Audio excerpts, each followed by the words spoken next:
Good morning, everybody.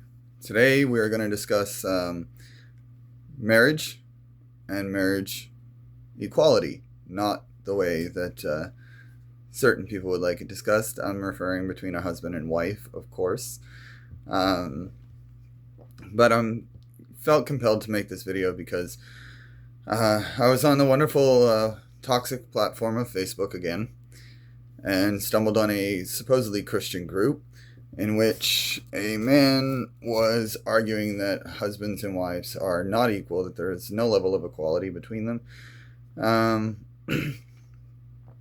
basically the mindset that so many have poisoned themselves with, where they believe the husband is just basically the king, he's the ruler, he's the. A lot of ways they seem to think they're the god of the relationship. Now, are husbands and wives equal? Yes, they are. They're equal, but different. They have different roles, different standards, different responsibilities, but they are most certainly equal. Because can you be a husband if you don't have a wife? Can you be a wife if you don't have a husband? In the eyes of God, no. Plus, the Bible tells us, that we are to correct those inside the church when they're doing wrong. And that is a general calling. It doesn't say, men only correct people, believers, when they're wrong. We're supposed to keep each other accountable. So there is an equality. But we also have Colossians 3:19, which says, "Husbands, love your wives and do not be bitter against them." I looked up the Hebrew word for bitter because I felt like bitter in this context was missing something. So I wanted to look. And I came up with the Hebrew word mara, I believe it's pronounced. If you speak Hebrew, there's a comment section. You can come yell at me and tell me I said it wrong. In this world, you got to be PC. But it comes up with angry, discontent, and sharp would be the definition of bitter. So in Hebrew, if you're angry, discontent, or sharp with your wife, you're being bitter. How many men think that running the household, being the head of the household, gives them the right to hit their wives? And you're not hitting them out of love. I've heard that excuse when I was a kid. I'm doing this because I love you. No, you don't go around hitting people because you love them. You do it because you're angry and you want an outlet. How about being discontent? How about the men who sit around on their lunch breaks? And they make jokes about their wives, they gossip about their wives, they complain about their wives. And a lot of the things they complain about to their wives, they would never actually sit down and talk to their wives about.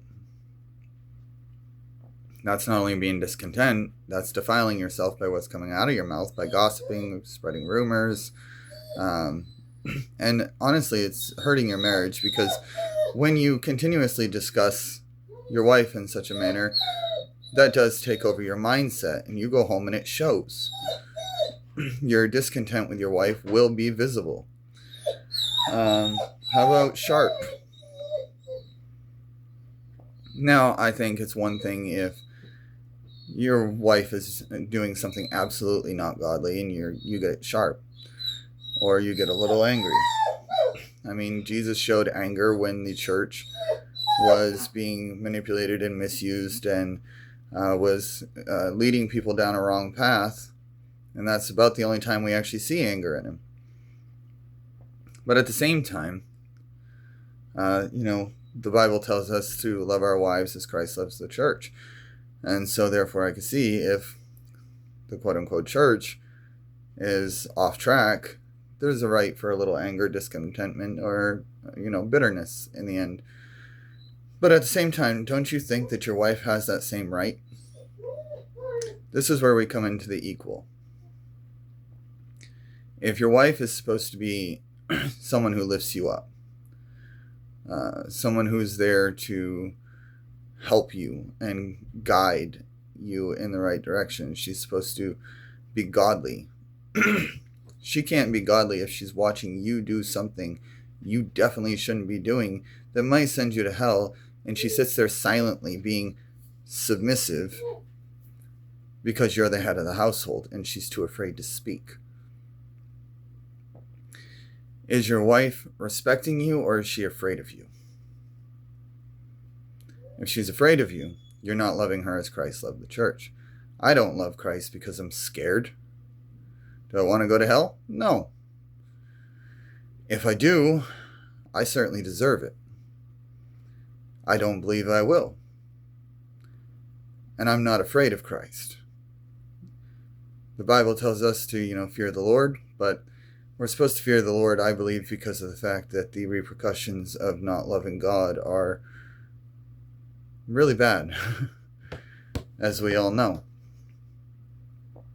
But I don't fear God as in, if I do wrong, I don't think I can nicely come to him and turn to him and be like, I'm really sorry, and I might not get forgiveness.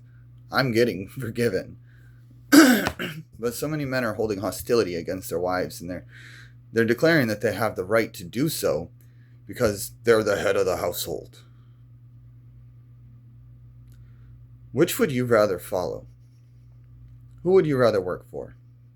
Let's put the church and Christ and the wife and the husband in the category of working in retail, something I unfortunately have too much experience with.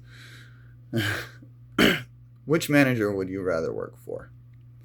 Because I know I've worked for both kinds. Would you rather work for the one who comes out and goes, you did this wrong, do it right next time or else you're fired? Or would you rather work for the one who comes out and goes, hey, don't worry about it, dude. We all make mistakes. It's okay. Just try to do this way next time and it'll probably work out better. And then there won't be a problem, okay? And you're just like, oh, yeah, okay, thanks. Too many men are the first manager. You're trying to intimidate your wives. You're trying to bully her. You're trying to use the Bible. You're not trying to let the Bible flow through you. You're trying to use the Bible for your purpose. You're screaming at your wife. You're backing her into a corner. You're, coming home from work. Why is my dinner not on the table? Don't you know you're supposed to serve me? Even though she was at home taking care of the kids, cleaning the house, doing your laundry, making the bed, doing the dishes, run into the grocery store to make sure the food was there to be on the table. But you're getting discontent with her over the smallest little things. A husband and wife are absolutely equal in the fact that we are supposed to bring each other closer to God. How can a wife help you get closer to God if you won't listen to her because she's just a woman? If you have the mindset that your wife is just a woman, I'm the man, you're already not in a godly relationship. You are not following the commands of Christ. Love thy neighbor as thyself. Does it say love thy male neighbor as thyself? No. So it includes everybody. Husband and wife become one flesh. It means if you harm your wife, you harm yourself. There's an equality right there. You lead your wife into misery, depression, self-loathing. She's not going to do the things for you that you would like her to do for you. And then you're going to try to blame her? No, it's because you're one flesh. You hurt her, you hurt yourself. You make her sad, you're going to be sad. You make her angry, you're going to be angry.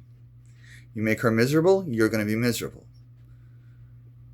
The consequences of a ungodly marriage, and a marriage full of abuse and control and demands, is that you harm your own flesh and you harm your relationship with Christ. Therefore, you harm your own salvation. You harm your own future. You harm the surroundings around you. You harm the other people who you might be able to minister to, but now you can't. Therefore, you affect souls. So marriages are absolutely equal, even if the roles are different. Can Walmart run without the CEO? Can Walmart run without the district manager, the regional manager, the store manager, the assistant store manager, the front end supervisor. No. If you take two of those roles away, the store goes to pieces. It's the same with marriage. If your wife doesn't, if you have the relationship where you go to work and your wife stays home, and your wife doesn't cook and she doesn't clean, well, now you just have her, and she doesn't sleep with you, in your bed with you. You don't lay together. You now just have a roommate. You don't have a marriage. You can't take roles away from her, and she can't take roles away from you, but you also can't take roles away from yourself. A husband is to love his wife. Love doesn't come from violence and intimidation and yelling and screaming and arguing. If there's a problem between a husband and wife, it comes from communicating. It comes from talking, and it comes from listening. Turn the TV off. Turn off the radio. Turn off your cell phone and sit down and talk. But as much as she has to hear and listen to you, you have to hear and listen to her. And if you won't, then you are teaching and showing your wife that the type of marriage you have is one of disrespect. That's where men are the head of the household. It's not in control. It's not in rage. It's not in punishment. It's in whatever example the husband sets, the wife usually follows. Even if she doesn't realize she's following it, even if you don't realize that's what's going on. If you go to give your wife a kiss and she's like, or you go to hold your wife at night and she's just kind of, you did something. You ignored something. There was a sign that she was sad when you got home, and you just kind of went, well, I'm tired from work. I'm going to ignore that. Babe, where's dinner? You may not have been the cause of the sadness. You may not have been the cause of the frustration, but you did nothing to help with it. And what does Christ do when we pray? He comforts us.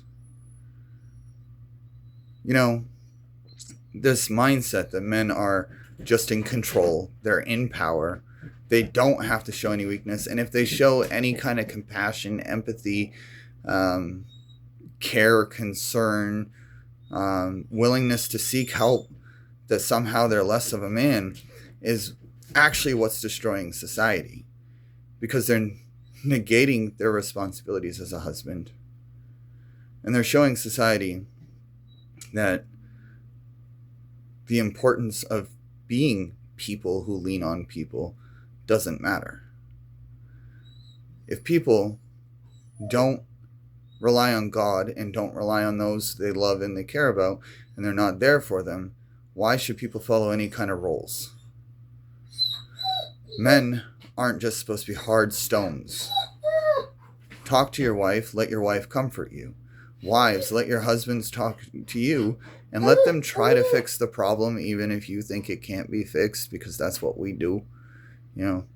Something breaks in the house, a man who knows nothing about, say it's the water heater, a man who knows nothing about water heaters is still going to go sit there and stare at it and go, how do I fix this? Before he's willing to call for help. It's the same in relationships. But when we take each other's roles away, and we treat each other as if we're just different people, we're not one flesh, then we stop relying on each other. And without relying on each other, we're not loving each other as Christ loved the church. So remember, abuse, control, anger, gossiping, these things don't help. And that goes for, women too. Earlier I mentioned the men sitting at lunch break gossiping about their wives and complaining. And they come home and that resentment shows. It shows in small ways, but women pick up on it. Women, the same thing. If you go sit down with your girlfriends for a lunch, and you're like, my husband doesn't do this, and he doesn't do this, and he doesn't know how to do this, and oh my word, he doesn't know how to do this.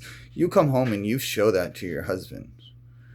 People feel things. They feel things on a deeper level. You know when something's up. Your gut just has a way of telling you. And the relationships get destroyed because there's no equal. Without equal, you don't have a marriage. Because you're one flesh. How can you be one flesh if you're not equal to one another? But you have different responsibilities. The woman is naturally ingrained to nurture, care, be attentive, be emotional. She's supposed to be all the things that we're generally not. And the man is to be, let me figure it out, let me protect you, let me figure out how to get it done. The protection can even show itself in the fact that he's willing to call the repairman instead of blow up the house trying to do something he doesn't know how to do. Sometimes that protection is swallowing his pride. You hear the bump in the night, the man should be jumping out of bed to go see what's going on. Put himself between a potential danger and his family. But at the same time, he needs to understand that it's the wife's duty when he comes back for her to be like, oh, I was worried. Oh, I'm glad everything's okay. I'm glad you're fine. Instead of go, oh my God, will you stop being so emotional? It was no big deal. Dude, love that. Love those moments.